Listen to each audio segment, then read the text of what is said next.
The watcher in the dark, Marcus stood at the window for 20 minutes, watching the figure across the street. The man never moved, just stood in the shadows between two streetlights, positioned where he could see the entrance to Marcus's building. In the yellow glow of the street lamps, Marcus could make out a dark coat and hat, but no features. The stillness was more unnerving than movement would have been. Finally, Marcus forced himself away from the window. His hands were shaking as he pulled the curtains closed. The key to his father's safety deposit box felt heavy in his pocket, like it was pulling him down. Vincent's words echoed in his mind. They're still out there, still dangerous. He checked the door lock twice, then wedged a chair under the knob the way he'd seen in movies. It felt ridiculous and inadequate at the same time. What was he supposed to do? Call the police and say a man was standing on a public street? That his father had been murdered 20 years ago and now someone was watching his building? Marcus sat on the edge of his mattress, trying to think clearly. Vincent had given him the key on Monday. Today was Thursday. Had he been watched all week without noticing? Or had something changed? Maybe someone had seen him at the Red Dragon. Maybe Vincent had been followed. Or maybe Vincent had led them straight to him. The thought made Marcus's stomach turn. He wanted to trust Vincent. The man had known his father, had kept his father's evidence safe for 2 decades. But Jimmy Reese's warning rang in his ears.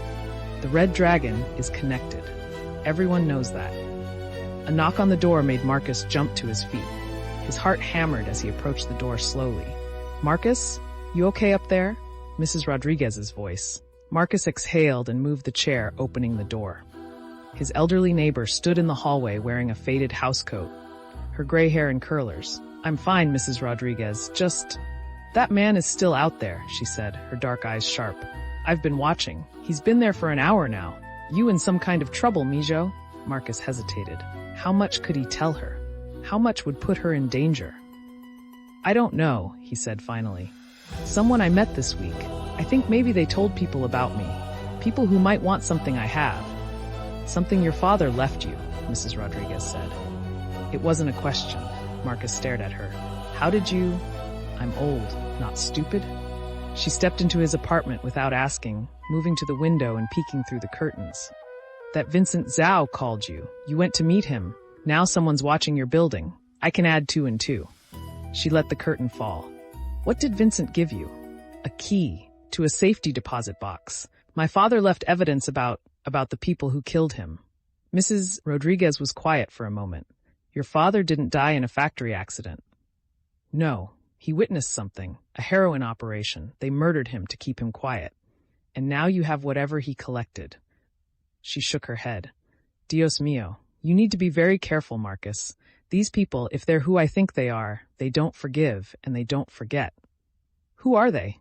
20 years ago? Could be anyone. The Italians controlled most of the heroin trade back then. The Chinese were starting to push in. There were wars over territory, over supply lines. She looked at him with something like pity. "Your father must have seen something big to end up dead. And if those people are still around, still powerful..." She didn't need to finish the sentence. "What should I do?" Marcus asked. Mrs. Rodriguez moved back to the door. "Tonight, you lock this door and you don't answer it for anyone but me. Tomorrow you be smart. You don't go anywhere alone. You don't go anywhere predictable." She paused. "And you think very hard about whether opening that safety deposit box is worth your life." After she left, Marcus did lock the door. He wedged the chair back under the knob. Then he lay on his mattress in the dark, fully clothed, and tried to think. The smart thing would be to get rid of the key, throw it in the river, tell Vincent he wanted nothing to do with his father's evidence, walk away, and let the past stay buried. But his father had died for that evidence, had spent his last days collecting it, knowing it might get him killed, had trusted Vincent to keep it safe, to find Marcus someday and give him the choice. The choice, that's what Vincent had given him. Not just the key, but the decision of what to do with it. Marcus thought about the teenagers he'd taught that afternoon. Jamal, Lisa, Carmen, Devin, and Marcus Jr. Kids growing up in a neighborhood where heroin was everywhere, where pushers worked corners in broad daylight, where overdoses and gang violence were just part of life. His father had tried to stop that 20 years ago. had died trying. Nothing had changed. If anything, it had gotten worse.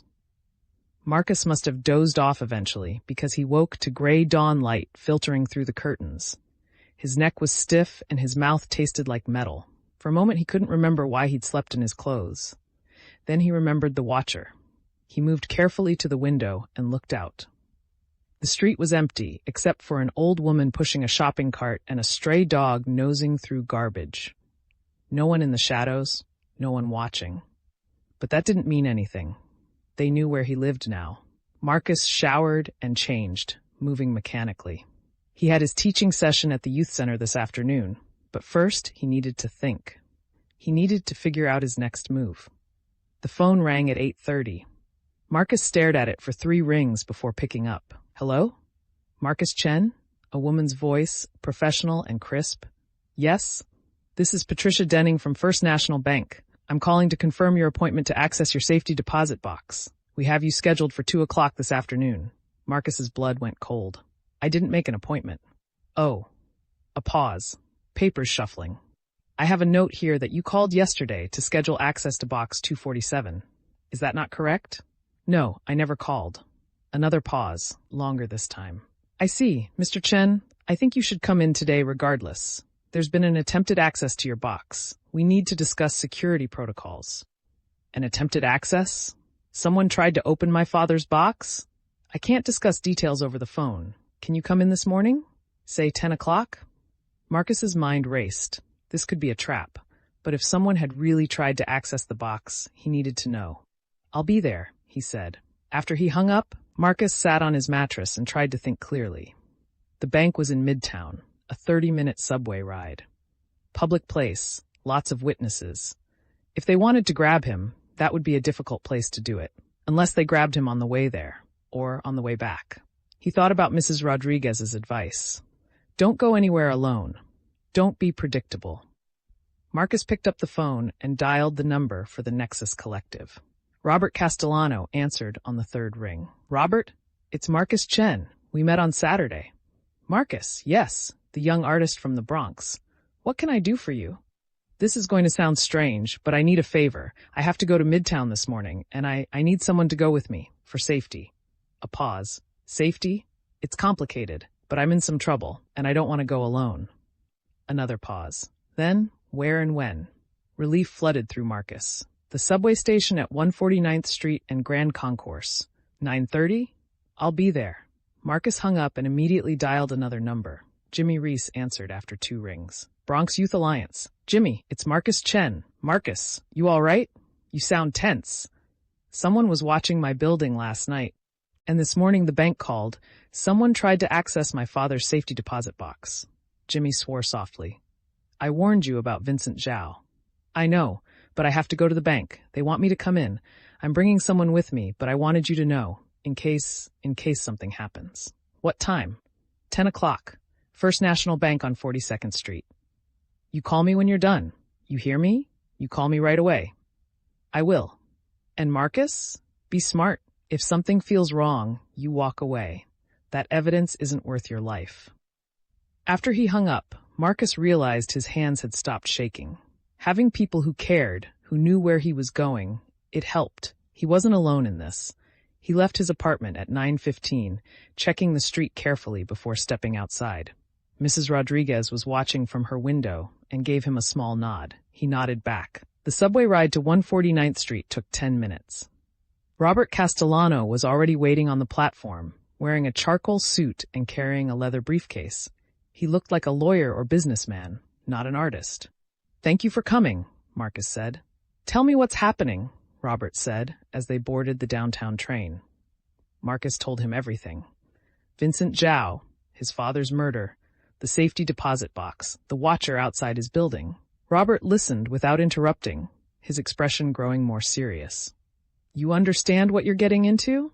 Robert asked when Marcus finished. If your father's evidence could destroy powerful people, they'll do anything to protect themselves. I know. Then why not walk away? Marcus looked at the other passengers, working people heading to their jobs, mothers with children, old men reading newspapers. Because nothing ever changes if everyone walks away. My father tried to do something. He died for it. If I walk away now, he died for nothing. Robert studied him for a long moment. You're braver than you look. Or more stupid. Maybe both. Robert smiled slightly. Either way, I'm glad you called me. They reached the bank at 9:55. First National occupied the ground floor of a limestone building, all marble and brass and hushed efficiency. Marcus approached the receptionist and gave his name. Patricia Denning turned out to be a woman in her 40s, with steel gray hair and sharp eyes. She led them to a private office and closed the door. Mr. Chen, yesterday afternoon, someone called claiming to be you and requesting access to box 247.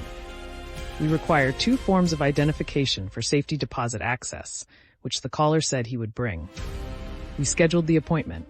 However, our security officer became suspicious and called the number the man provided. It was disconnected. So no one accessed the box? No, but the attempt raises concerns. How did this person know you had inherited box 247? That information should be confidential. Marcus thought about Vincent Zhao, about the Red Dragon restaurant and its connections, about how many people might have known his father had a safety deposit box. I don't know, he said. I need to ask. Do you want to access the box today? Or would you prefer to close it and transfer the contents elsewhere? Marcus looked at Robert, who gave him a slight nod. I want to access it, Marcus said. Today. Now. Patricia Denning studied him. Very well, but I should warn you, if someone is trying to access this box, they may be watching the bank. They'll know you came here. They already know where I live, Marcus said. It doesn't matter anymore. She led them down to the vault, through heavy steel doors into a room lined with brass boxes. She used her key and Marcus used his father's key, and the box slid out smoothly. It was heavier than Marcus expected. You can use the private viewing room, Patricia said, gesturing to a small room with a table and chair. Take your time. Marcus carried the box into the room. Robert followed and closed the door. For a moment, Marcus just stared at the metal container. Inside was whatever his father had died for, whatever had gotten him killed, whatever might get Marcus killed too.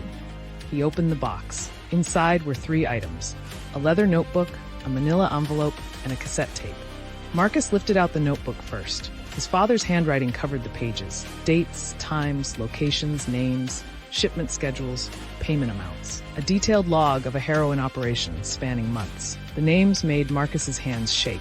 City officials, police officers, judges, and at the center of it all, one name that appeared again and again, Anthony DeLuca. Robert leaned over his shoulder. DeLuca, that's the DeLuca family, one of the 5 families. 5 families? The Italian mafia families that control New York. If your father was documenting their heroin operation. Robert didn't finish. Marcus opened the manila envelope. Photographs spilled out, grainy black and white shots of men loading trucks, exchanging packages, counting money. His father must have taken them secretly from hiding places. Some showed faces clearly. Others showed license plates, building numbers, street signs. Evidence. Irrefutable evidence. The cassette tape had a label in his father's handwriting. For Marcus. Play this first. Marcus looked at Robert. I need to hear this. Not here. Robert said. Too exposed. Come back to the Nexus. I have a tape player. Marcus packed everything back into the box. His father had been so careful, so thorough. He'd built a case that could bring down an entire criminal organization, and they'd killed him anyway. As they left the bank, Marcus felt eyes on him. He scanned the street, but saw nothing obvious. Still, the feeling persisted. They were being watched. And now Marcus had the evidence in his hands.